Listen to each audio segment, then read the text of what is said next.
अस्सलामुअलैकुम स्टूडेंट। हमने chapter number 28 के न्यूमेरिकल स्टार्ट किए हुए थे और इसका मैं भी आपको न्यूमेरिकल नंबर 25 कराऊंगा। Numerical number 25 chapter number 28।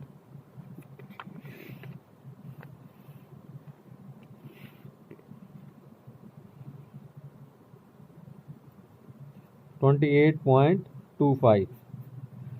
25 number numerical है। इसकी स्टेटमेंट को स्टूडेंट आपने गौर से समझ लेना है। वो कहता है at what distance along the axis of charge disc. देखें स्टूडेंट, ये स्टेटमेंट चार्ज डिस्क की बात कर रहा है। ऑफ रेडियस आर, जिसका रेडियस क्या है, आर है। हम इसे साथ साथ बनाते जाते हैं। वो कहता है एक चार्ज डिस्क है। ये स्टूडेंट हमारे पास एक डिस्क है। ये हमारे पास सर्कल नहीं है, यानी कि ये अंदर जो है ये सारा भरा हुआ है, खाली नहीं है। और इसके ऊपर चार्ज डिस्ट्रीब्यूटेड हैं, तो ये क्या बन जाएगी, चार्ज डिस्क बन जाएगी। वो कहता है चार्ज डिस्क जिसका रेडियस कितना है, ये उसका सेंटर है। ठीक है स्टूडेंट, ये उसका सेंटर है, तो यहाँ से यहाँ तक ये क्या है, उसका रेडियस।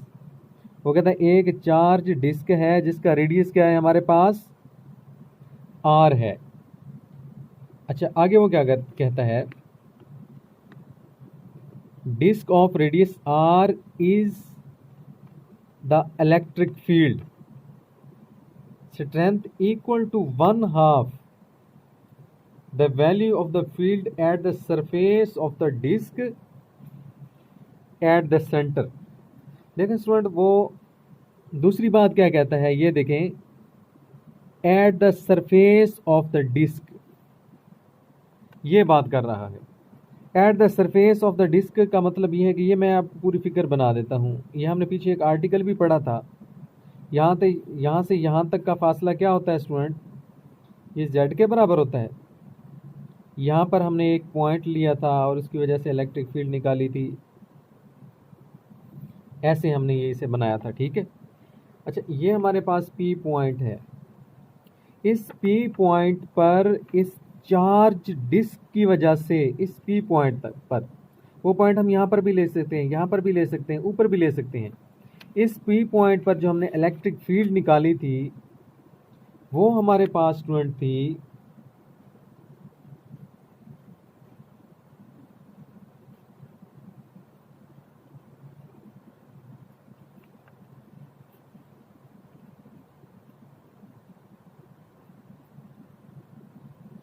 ये हमारे पास स्टूडेंट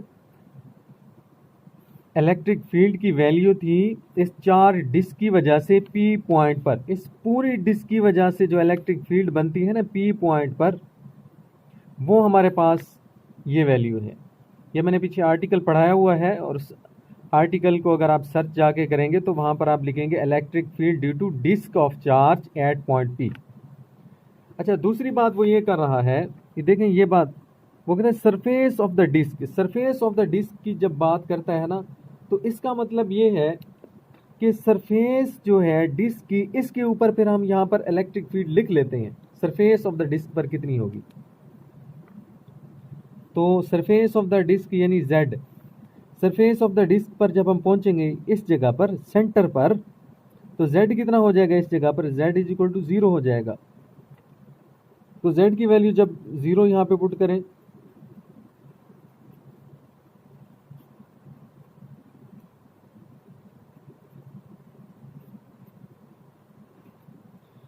जब z की वैल्यू 0 यहाँ पर पुट करेंगे तो ये टोटल फैक्टर क्या हो जाएगा, 0 हो जाएगा। तो स्टूडेंट हमारे पास इलेक्ट्रिक फील्ड की वैल्यू सरफेस पर ये आ जाएगी।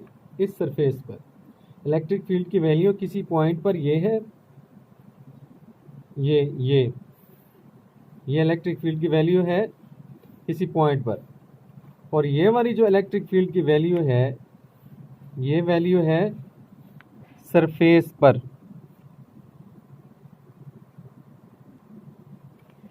तो अब स्टूडेंट स्टेटमेंट में वो कंडीशन क्या कह रहा है? कंडीशन ये कह रहा है कि electric field strength equal to 1/2 of the value of the field at the surface of the disc. इसका मतलब क्या है? वो कहता है कि पी पॉइंट पर बनने वाली ये जो पी पॉइंट है वो हम यहाँ पर ले लें, यहाँ पर ले लें, किसी भी इस एक्सिस के अलोंग किसी भी जगह पर ले लेते हैं, तो उस पॉइंट पर जो इलेक्ट्रिक फील्ड ये वाली बनती है इसकी वैल्यू इक्वल टू 1/2 बराबर हो जाती है आधी वैल्यू के of the field at the surface of the disc. जो सरफेस ऑफ द डिस्क पर इलेक्ट्रिक फील्ड की वैल्यू है, सरफेस ऑफ द डिस्क पर ये इलेक्ट्रिक फील्ड की वैल्यू है। वो कहता है जो पी पॉइंट पर इलेक्ट्रिक फील्ड की वैल्यू होती है वो सरफेस पर जो है बनने वाली इलेक्ट्रिक फील्ड की वैल्यू को अगर हम हाफ कर दें उसके बराबर हो जाती है। जो सरफेस पर इलेक्ट्रिक फील्ड की वैल्यू होगी अगर हम उसे हाफ कर दें तो वो इस पी पॉइंट पर बनने वाली इलेक्ट्रिक फील्ड की वैल्यू के क्या हो जाती है?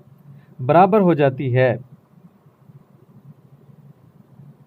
Student condition of the question ये है कि वो कहता है इलेक्ट्रिक फील्ड किसी पॉइंट पर जो बनती है और इलेक्ट्रिक फील्ड जो हमारे पास सरफेस पर बनती है ई जेड, अगर ई जेड को हाफ कर दिया जाए और वो बराबर हो किसी पॉइंट पर बनने वाली इलेक्ट्रिक फील्ड के, तो फिर आप z की वैल्यू बताएं।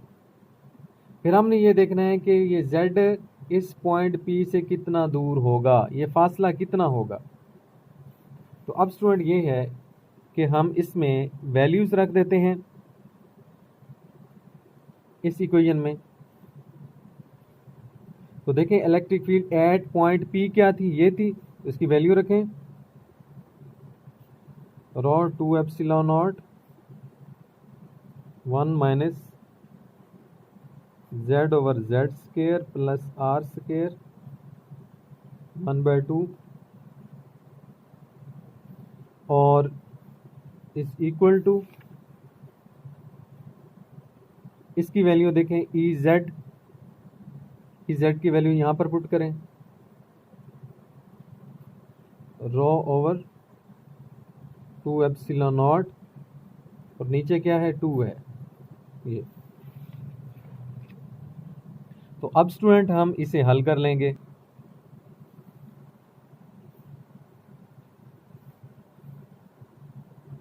Raw 2 epsilon naught 1 minus z square plus r square 1/2 is equal to rho 4 epsilon naught, ये ऊपर मल्टीप्लाई हो जाएगा। अब ये देखें एप्सिलॉन नॉट से एप्सिलॉन नॉट कैंसिल, रॉ से रॉ कैंसिल, 2 से 4 कैंसिल करेंगे 1 माइनस z का स्केयर r का square power 1/2 is equal to 1/2। ये 1 इधर प्लस का है उधर जाके माइनस हो जाएगा,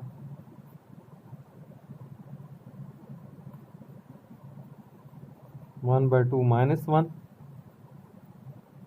तो इसे जब हम हल करेंगे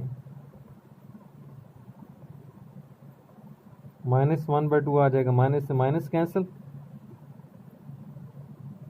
तो इसे क्रॉस ले भी कर देंगे। 2z is equal to z का स्केयर r का स्केयर 1/2 और इसकी पावर हम होल में जब लेंगे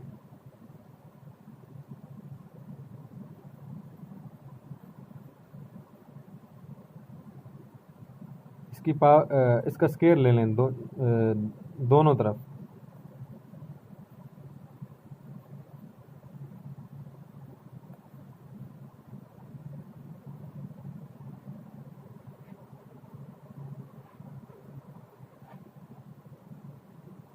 तो ये हमारे पास हो जाएगा 4z का स्क्वायर, ये पावर इससे कट गई, z का स्क्वायर r का स्क्वायर। तो स्टूडेंट ये हमारे पास बराबर हो जाएगा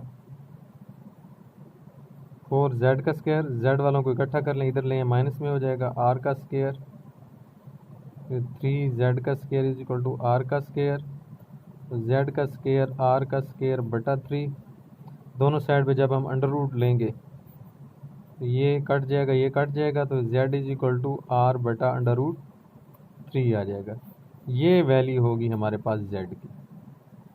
तो ये न्यूमेरिकल नंबर 25 कंप्लीट होता है यहाँ पर स्टूडेंट। अब हम स्टूडेंट करेंगे numerical number 41।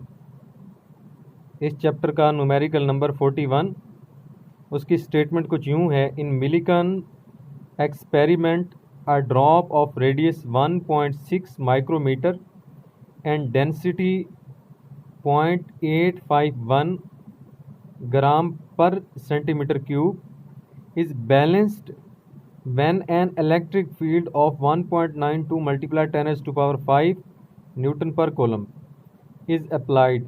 Find the charge on the drop in terms of E. ये स्टूडेंट हम इसका डेटा लिख लेते हैं, फिर हम उसके बाद इसे हल करते हैं। देखिए स्टूडेंट, हमें वो ये कहता है कि in Millikan experiment a drop of radius, drop है हमारे पास और उसका रेडियस कितना है, ये न्यूमेरिकल नंबर 41 है, 28.41। तो वो ये कहता है कि उसका रेडियस, ड्रॉप का रेडियस है हमारे पास 1.64 माइक्रोमीटर, यानी ये बराबर हो जाएगा 1.64 माइक्रो बराबर होता है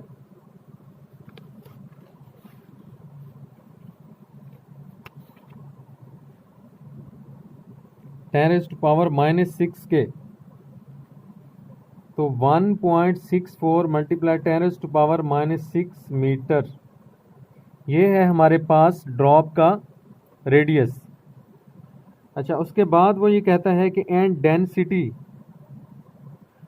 और डेंसिटी हमारे पास कितनी है, डेंसिटी को F से शो करते हैं, बीएससी लेवल में F से शो किया जा रहा है। तो अगर इसे किसी और भी बहुत सारी नोटेशन उससे यूज़ कर लें तो उससे मसला कोई नहीं होता, लेकिन हम F से ही शो करेंगे। बीएससी में F से डेंसिटी को, वॉल्यूम चार्ज डेंसिटी को F से ही शो किया गया है, तो मैं F से शो कर रहा हूँ। तो डेंसिटी उसकी कितनी है, 0.851 ग्राम सेंटीमीटर क्यूब। तो इसे हम इसके यूनिट कन्वर्ट कर लेंगे केजी में और मीटर में। तो देखें स्टूडेंट, मैं इसे, ये जो है हमारे पास 8.851, अगर मैं 10 की पावर 3 प्लस से और 10 की पावर -3 से मल्टीप्लाई कर दूं तो इस पर कोई फ़र्क नहीं पड़ता, क्योंकि 10 की पावर 3 प्लस और 10 की पावर -3 एक दूसरे से कैंसिल आउट हो जाएंगे। तो इसलिए मैंने ये केजी में कन्वर्ट करने के लिए इसे लिखा, बटा सेंटीमीटर क्यूब, मीटर का क्यूब, और सेंटी बराबर होता है 10⁻⁻2 के, 10⁻⁻2 के। तो मीटर क्यूब में कितने सेंटीमीटर सेंटी आ जाएंगे, 3 आ जाएंगे ना। तो ये बराबर हो जाएगा, इसकी जगह पे फिर मैं क्या लिखूंगा, 10⁻⁻6 के। जब 3 आएंगे तो -2 और -2 कितना बन जाएगा, 10 की पावर -6, क्योंकि ये मीटर सेंटीमीटर क्यूब है, ये आ जाएगा हमारे पास। तो ये हमारे पास स्टूडेंट बराबर हो जाएगा 851 10⁻³ और इस 10⁻+3 की जगह पे मैं लिख रहा हूँ के, किलो, यानी क्योंकि किलो के बराबर होता है 10⁻³ के, इसलिए मैं यहाँ पर के लिख रहा हूँ और जी आगे मौजूद है तो ये के जी में यूनिट चला गया, डिवाइडेड बाय 10⁻⁻6 मीटर क्यूब। तो ये हमारे पास एफ आ जाएगा एसआई यूनिट में 8.851 मल्टीप्लाई 10⁻⁻3, इसे ऊपर ले जाएंगे 10⁻+6 kg और ये ऊपर चला जाएगा पर क्यूब बन जाएगा। इसे हम जब सिंप्लीफाई करेंगे तो ये आ जाएगा हमारे पास, इससे कैंसिल 851 10⁻³ kg पर मीटर क्यूब और ये बराबर आ जाएगा 851 kg पर मीटर क्यूब। इसे जब हम सिंप्लीफाई करेंगे तो ये हमारे पास वैल्यू आ गई एफ की। तो हमारे पास स्टूडेंट एफ की वैल्यू भी मौजूद है। ये हमारे पास दो वैल्यू हमने यूज़ करनी, एक ये रेडियस वाली और एक ये हमारे पास एफ को जो हमने एस सी यूनिट में कन्वर्ट किया, ये वैल्यू यूज़ होगी। उसके बाद वो ये कहता है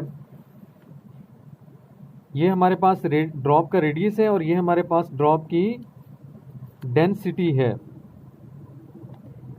और व्हेन एन, और इसको हमने कहाँ पर रखना है, and density 0.851 gram per centimetre cube is balanced, ये बैलेंस हो जाता है व्हेन एन इलेक्ट्रिक फील्ड में जब इसे रखा जाता है, और इलेक्ट्रिक फील्ड की स्ट्रेंथ कितनी है 1.92 मल्टीप्लाई 10⁵ न्यूटन पर कॉलम। ये है हमारे पास। Find the charge on the drop in term of e, हमने चार्ज ड्रॉप पर मालूम करना है, charge on drop in terms of e, in term e. तो हमने इन टर्म्स ऑफ ई में चार्ज जो है ड्रॉप पर मालूम करना है। ये देखें स्टूडेंट, अब मैं आपको इसकी मुकम्मल तफसील समझाता हूँ। हमारे पास वो ये कहता है कि मिलीकन आयल ड्रॉप, ये मैं एक आपको सादा सा चैम्बर बना के दिखाता हूँ जो मिलीकन्स ने बनाया था। ये हमारे पास एक सादा सा चैम्बर है, ठीक है। ये हमारे पास एक मेटल प्लेट है और ये हमारे पास एक मेटल प्लेट है, ये दोनों मेटल नहीं है। यहाँ पर एक वो कहता है कि ड्रॉप है इसके सेंटर में, आयल का ड्रॉप, यहाँ पर एक आयल का ड्रॉप है जिसके ऊपर कुछ चार्ज है, और उस चार्ज की वैल्यू का हमें पता नहीं है कि उसके ऊपर कितना चार्ज है, लेकिन हमें ये पता है कि इसका जो वेट है वो नीचे की जानिब आएगा। ये तो सबको पता है, इसका वेट नीचे की जानिब होगा, यानी इस पर ग्रेविटेशनल फोर्स नीचे की जानिब लगेगी ना, और उसकी वैल्यू कितनी होगी, F G is equal to M G, ये नीचे की जानिब फोर्स लगेगी। तो यहाँ पर हमने जो इलेक्ट्रिक फील्ड अप्लाई की है वो ऊपर की जानिब एक फोर्स लगाएगी, वो ऊपर की जानिब क्या लगाएगी, एक फोर्स, इलेक्ट्रिक फोर्स ऊपर की जानिब लगाएगी इस ड्रॉप पर। अच्छा स्टूडेंट, ये है हमारे पास, उसने हमें ये नहीं बताया कि इस पर नेगेटिव चार्ज होगा या पॉजिटिव चार्ज होगा, वो हमें सिर्फ ये कह रहा है कि इसके ऊपर आप चार्ज बताएं। तो हम सपोज कर लेते हैं इसके ऊपर अगर हमारे पास पॉजिटिव चार्ज है तो ये वाली प्लेट हमें क्या रखनी पड़ेगी, इस इलेक्ट्रिक फील्ड को ऊपर की जानिब लगाने के लिए अगर इस पर पॉजिटिव चार्ज होगा तो इसको हमें क्या रखना पड़ेगा, इसको हमें नेगेटिव चार्ज देना पड़ेगा। और अगर इस पर नेगेटिव चार्ज है, अगर इस पर नेगेटिव चार्ज सपोज कर लेता हूँ मैं, इसके ऊपर नेगेटिव चार्ज है, हमें पता नहीं इसके ऊपर कितना चार्ज है, लेकिन मैं सपोज कर रहा हूँ इसके ऊपर नेगेटिव चार्ज है, तो इस प्लेट को मुझे कौन सा पोटेंशियल देना पड़ेगा, कौन से चार्ज देने पड़ेंगे, पॉजिटिव, इसके ऊपर पॉजिटिव पोटेंशियल है, पॉजिटिव चार्ज है, और इसके ऊपर फिर क्या होगा, नेगेटिव। और ये पॉजिटिव प्लेट ऊपर की जानिब इसे खींचेगी, और किस फोर्स से खींचेगी, इलेक्ट्रिक फील्ड ऊपर से नीचे बनेगी। इलेक्ट्रिक फील्ड की डायरेक्शन जो होगी वह कहाँ से कहाँ होगी, ऊपर से नीचे। ये इलेक्ट्रिक फील्ड की डायरेक्शन है, पॉजिटिव से नेगेटिव की जानिब होती है। और ये जो फील्ड है ना, ये पॉजिटिव प्लेट इसे ऊपर की जानिब खींचेगी Fe से। वो ये कहता है कि ये बैलेंस है, ये जब बैलेंस होगा, बैलेंस, सोचे जरा, जब ये बैलेंस होगा तो ऊपर वाली फोर्स नीचे वाली फोर्स के बराबर नहीं होगी। जब ये बैलेंस होगा तो ऊपर वाली फोर्स Fe बराबर हो जाएगी किसके, Fe बराबर हो जाएगी Fg के। जब ये बैलेंस होगा ना स्टूडेंट, ड्रॉप, तो Fe ऊपर वाली फोर्स, इलेक्ट्रोस्टैटिक फोर्स किसके बराबर हो जाएगी, Fg के। वो क्वेश्चन में भी यही कह रहा है कि वो बैलेंस है, इलेक्ट्रिक फील्ड के अंदर ड्रॉप जो है वो बैलेंस है, लिहाजा ड्रॉप पर नीचे की जानिब फोर्स जो लग रही होगी Fg ग्रेविटेशनल फोर्स लग रही होगी, और ऊपर की जानिब जो फोर्स लग रही होगी वो Fe होगी, क्योंकि वो इलेक्ट्रिक फील्ड के अंदर है। तो कंडीशन ऑफ द क्वेश्चन के मुताबिक मैं फिर यहाँ पे लिखूंगा कि Fe बराबर किसके है, Fg के। तो अब जो है Fe अगर बराबर Fg के है तो Fe किसके बराबर होती है, आपको पता है, इलेक्ट्रोस्टैटिक फोर्स EQ के बराबर होती है, और Fg किसके बराबर होती है, mg के। तो इनकी वैल्यूज पुट करें तो EQ हमारे पास बराबर आ जाएगा mg। तो हमने क्योंकि चार्ज मालूम करना है तो चार्ज बराबर होगा mg बटा q। अब देखें स्टूडेंट, हमारे पास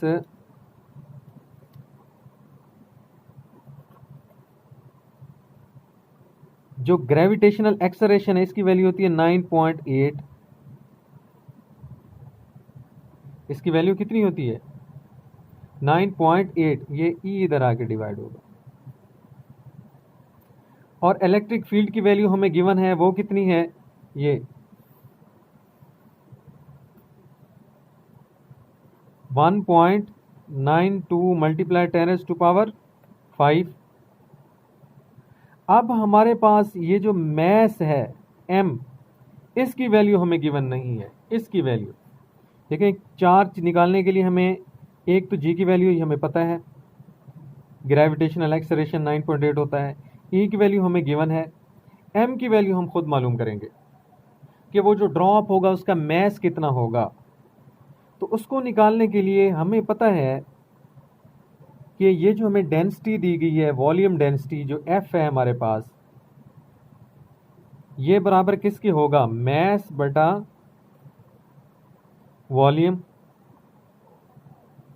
ड्रॉप का जो वॉल्यूम होगा, ड्रॉप की ये डेंसिटी और उसका मैस। तो हमने क्योंकि m निकालना है तो m किसके बराबर हो जाएगा, डेंसिटी मल्टीप्लाई वॉल्यूम। तो अब हमें पता है कि डेंसिटी जो गिवन है वो तो हमें पता है 851 है, और वॉल्यूम जो है वो जो ड्रॉप होगा, ड्रॉप होता है गेंद नुमा शक्ल में, स्फेरिकल होता है, एक स्फेयर होता है, सर्कल नहीं होता, ये एक स्फेयर होता है बिल्कुल। तो स्फेयर का जो वॉल्यूम होता है उसका फार्मूला हमारे पास है 4/3 पाई r क्यूब। तो अब ये देखें, रेडियस जो है वो तो हमें गिवन है, mass is equal to 851 4/3 pi R cube की वैल्यू जो है वो हमें गिवन है, रेडियस जो है उसका वो हमें गिवन है। ये देखें, ये तो इसकी वैल्यू हम यहाँ पे लिखेंगे 1.64 मल्टीप्लाई 10⁻⁻6 होल पावर हमारे पास कितनी आ जाएगी 3। तो ये हमारे पास मैस होगा। तो मैं यहाँ पे मैस की वैल्यू पुट कर देता हूँ। यहाँ पर 9.8 तो मैंने ये लिख लिया, मैस की वैल्यू मैं ये वाली यहाँ पे रख देता हूँ 851 4/3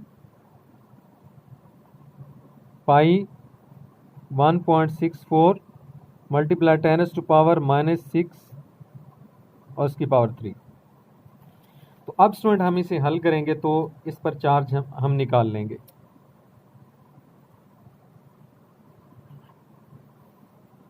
तो Q is equal to 9.8 multiply 851 multiply 4 multiply 3.14 1.64 multiply 10⁻⁻6 whole power 3 divided by ये 3 नीचे आ जाएगा 3 मल्टीप्लाई 1.92 मल्टीप्लाई 10⁻5 ये स्टूडेंट आ जाएगा। अब हम इसे कैलकुलेटर से हल कर लेते हैं। जब हम इसे स्टूडेंट कैलकुलेटर से हल करेंगे तो हमारे पास Q की वैल्यू आ जाएगी 8.11 मल्टीप्लाई 10⁻⁻19 कोलम। तो वो कह रहा है कि आंसर हमने किस में देना है, Q हमने निकालना है चार्ज जो है ड्रॉप पर इन टर्म्स ऑफ E। तो हमें पता है कि E जो होता है एक इलेक्ट्रॉन पर जो चार्ज होता है 1.6 या एक प्रोटॉन पर जो चार्ज होता है तो उसे E से शो करते हैं और वो बराबर होता है 1.6 मल्टीप्लाई 10⁻⁻19 कोलम।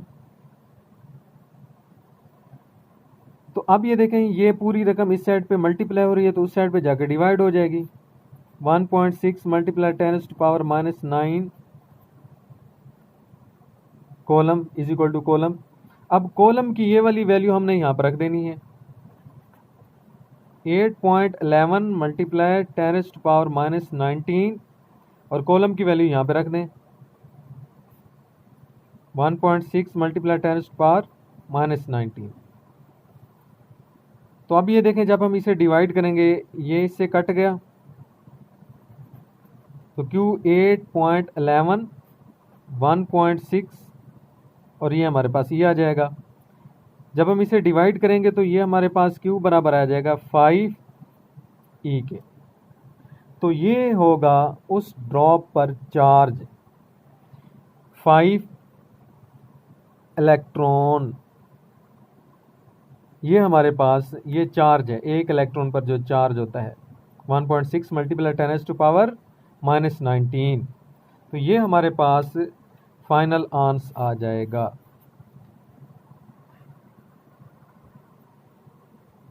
अब स्टूडेंट हम इस चैप्टर के सैंपल प्रॉब्लम्स करते हैं। Chapter number 28 the electric field के सैंपल प्रॉब्लम। इसका सैंपल प्रॉब्लम नंबर 1 है, a proton is placed in a uniform electric field E। What must be the magnitude and direction of this electric field if the electrostatic force acting on the proton is just to balance its weight? तो ये student इसकी statement थी।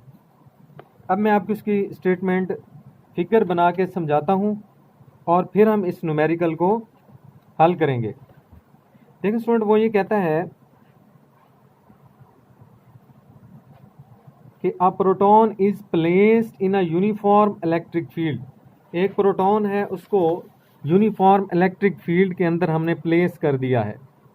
हम सबसे पहले electric field बना लेते हैं। ये सैंपल प्रॉब्लम है हमारे पास।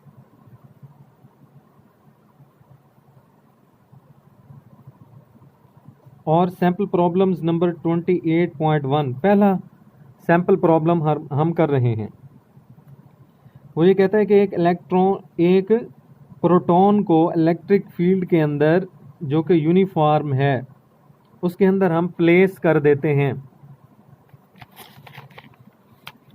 ये हमने इलेक्ट्रिक फील्ड बनाई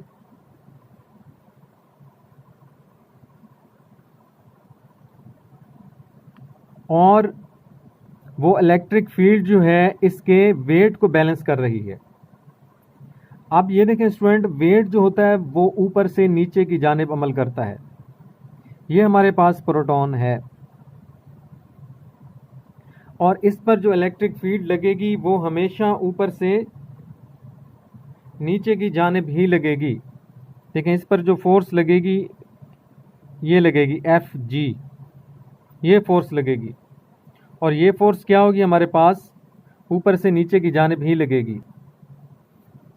इसे बैलेंस करने के लिए ये देखें कि इस प्लेट को हमें कौन सा चार्ज देना पड़ेगा। एक प्रोटॉन है वो नीचे की जानिब उसके ऊपर ग्रेविटेशनल फोर्स Fg लगेगी जो कि mg के बराबर होगी और उसको बैलेंस करने के लिए हमें यहाँ पर नेगेटिव चार्ज देना पड़ेगा। और इस प्लेट पर कौन सा चार्ज होगा? पॉजिटिव। और इसकी वजह से इलेक्ट्रिक फील्ड यहाँ पर बनेगी वो क्या होगी? यूनिफॉर्म। ये इलेक्ट्रिक फील्ड ऊपर की जानिब बनेगी। ये सारी लाइनें होंगी, मैं सारी नहीं लगाऊंगा, बस आपको समझाने के लिए। इलेक्ट्रिक फील्ड नीचे से ऊपर की जानिब होगी और इस पर जो इलेक्ट्रोस्टैटिक फोर्स लगेगी, जो फोर्स ऑफ अट्रैक्शन लगेगी इसके ऊपर, वो ऊपर की जानिब होगी। Fe वो ऊपर की जानिब होगी। और ये क्या हो गया है? बैलेंस हो गया है। बैलेंस, जब ये स्टूडेंट बैलेंस होगा तो फिर क्या होगा? Fe किसके बराबर हो जाएगी? Fg के बराबर हो जाएगी। वो हमसे इसमें दो क्वेश्चन पूछता है। सबसे पहले वो ये पूछता है कि इलेक्ट्रिक फील्ड की जो स्ट्रेंथ होगी वो कितनी होगी, और दूसरे नंबर पे हमसे वो ये पूछता है कि इलेक्ट्रिक फील्ड की डायरेक्शन क्या होगी। एक तो हमने इलेक्ट्रिक फील्ड की डायरेक्शन बतानी है और एक हमने इलेक्ट्रिक फील्ड की मैग्नीट्यूड मालूम करनी है, उसकी स्ट्रेंथ मालूम करनी है। अभी देखें स्टूडेंट, ये प्रोटॉन है, इस पर Fg नीचे की जानिब लगेगी, लिहाजा प्रोटॉन है तो इस प्लेट को हमें नेगेटिव बनाना पड़ेगा। इस प्लेट को नेगेटिव हम बनाएंगे तो ये पॉजिटिव होगी। इसका मतलब ये है कि जब ये नीचे की जानिब आएगा तो इलेक्ट्रिक फील्ड की डायरेक्शन क्या होगी? पॉजिटिव से नेगेटिव। तो इलेक्ट्रिक फील्ड ये नीचे की जानिब आएगा, इसके ऊपर फोर्स लगेगी Fg और Fe ऊपर की जानिब लगेगी। Fe की डायरेक्शन ऊपर है तो इलेक्ट्रिक फील्ड की डायरेक्शन भी तो ऊपर होगी ना।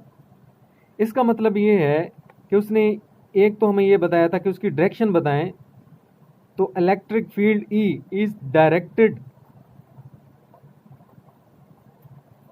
अपवर्ड। तो ये स्टूडेंट ऊपर की जानिब इसकी डायरेक्शन होगी। दूसरी बात वो ये कहता है कि इसकी हमने मैग्नीट्यूड भी बतानी है, इसकी वैल्यूज भी बतानी है कि इसकी स्ट्रेंथ कितनी होगी। तो इसकी स्ट्रेंथ बताने के लिए, क्योंकि ये बैलेंस हो गए हैं, Fe बैलेंस हो गया है Fg से, ये ड्रॉप अपनी जगह पे सस्पेंडेड है, लटक गया है, मुअल्लिक हो गया है, ये ऊपर नीचे नहीं जाएगा, तो दोनों बराबर हो गई फील्ड। तो इसका मतलब ये है कि Fe हमारे पास बराबर है Fg के। ऊपर और नीचे वाली फोर्सेस आपस में बराबर हैं, तो Fe की जगह पर ये किसके बराबर होता है? Eq के बराबर होता है और ये mg के बराबर होता है। तो E की वैल्यू हमने निकालना है तो mg बटा q आ जाएगा। अब हमें पता है कि मास ऑफ प्रोटॉन कितना होता है? Mass of proton 1.67 multiply 10⁻⁻27 kg, ये होता है मास ऑफ प्रोटॉन। और एक प्रोटॉन पर चार्ज कितना होता है? 1.6 मल्टीप्लाई 10⁻⁻⁹ कोलम ये चार्ज होता है एक प्रोटॉन पर। और जी की वैल्यू हमें पता है 9.8 होती है।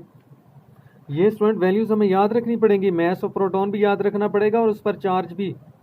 ये इस तरह की चीज़ें हैं कि आपको याद होनी चाहिए और बार बार ये यूज़ होती हैं। तो अब ये वैल्यूज जब हम यहाँ पर पुट करेंगे तो हम आंसर निकाल लेंगे।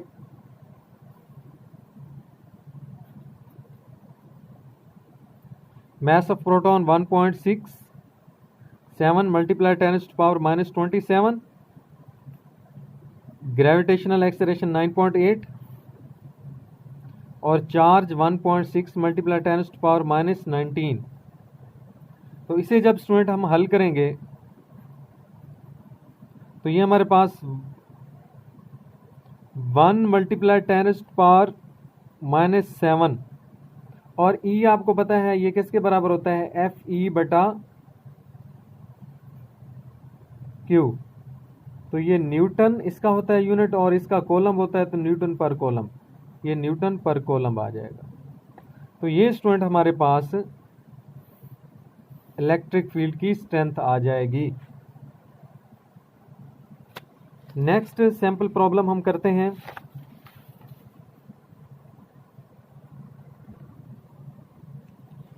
नेक्स्ट सैंपल प्रॉब्लम है स्टूडेंट 28.2। दूसरा sample problem, in an ionised helium atom. Ionised helium atom क्या होता है कि उसमें से 2 इलेक्ट्रॉन को रिमूव करा दें तो आयोनाइज्ड हीलियम एटम बन जाता है। The electron and the nucleus are separated by a distance of 26.5 picometre. What is the magnitude of the electric field due to the nucleus at the location of the electron? तो अब student मैं आपको इसकी statement को समझाता हूं।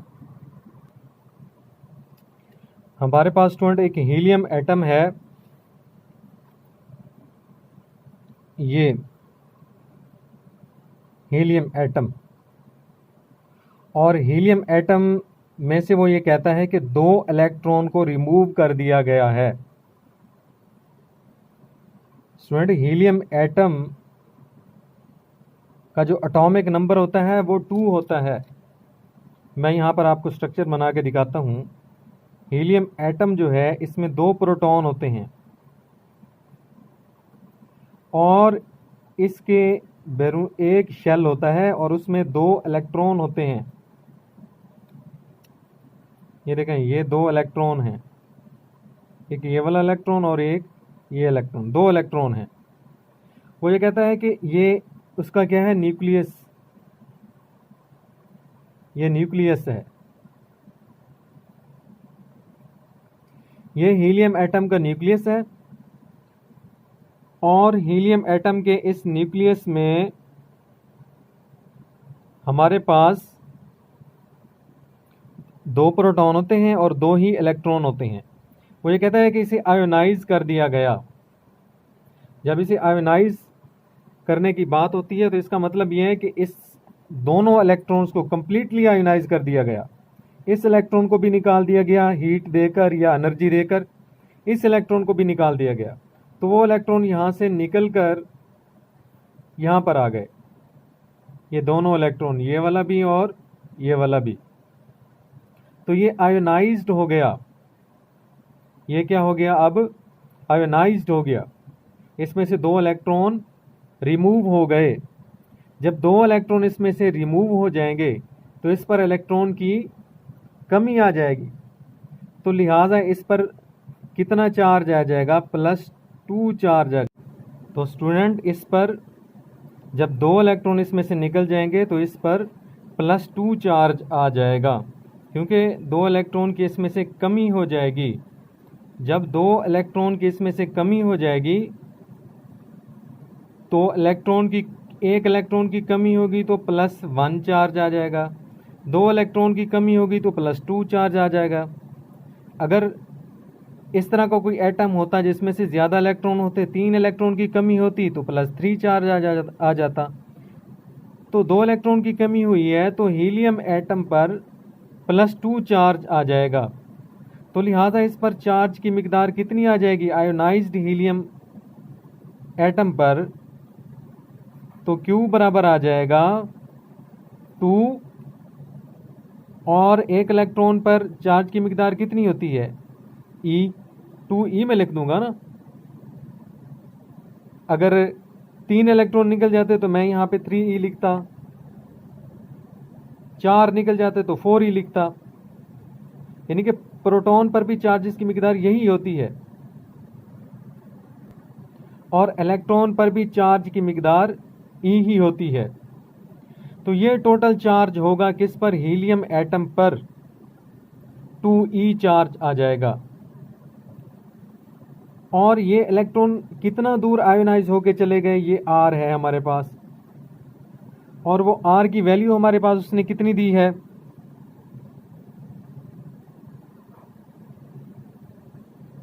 26.5 picometre, और pico बराबर होता है 10⁻⁻12 के। तो R की वैल्यू हमारे पास आ गई 26.5 10⁻⁻12 मीटर। तो ये देखें स्टूडेंट, हमारे पास एक वैल्यू ये आ गई है, ये, और एक हमारे पास वैल्यू ये आ गई है। एक हमारे पास जो आयोनाइज होके इलेक्ट्रॉन निकली हैं वो कितना दूर गए हैं वो R हमें गिवन है, ये R फासला यहाँ से ये गिवन है। और इस पर जो चार्ज आ गया है 2E, वो हमने यहाँ से, जब 2 इलेक्ट्रॉन निकलेंगे तो हमें Q = 2E आ जाएगा। इसमें 2 प्रोटॉन होंगे। तो अब स्टूडेंट हमारे पास फार्मूला है, हमने मालूम क्या करना है? इलेक्ट्रिक फील्ड हमने मालूम करनी है। तो अब हमारे पास जो है इलेक्ट्रिक फील्ड का फार्मूला E = K Q/r² ये होता है। तो E = K, Q किसके बराबर है? 2E के बराबर है, r²। तो E =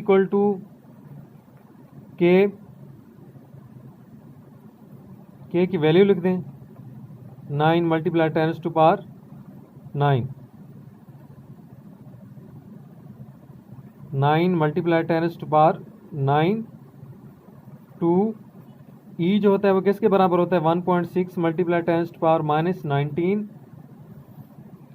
r² 26.5 × 10⁻⁻12 का स्क्वायर।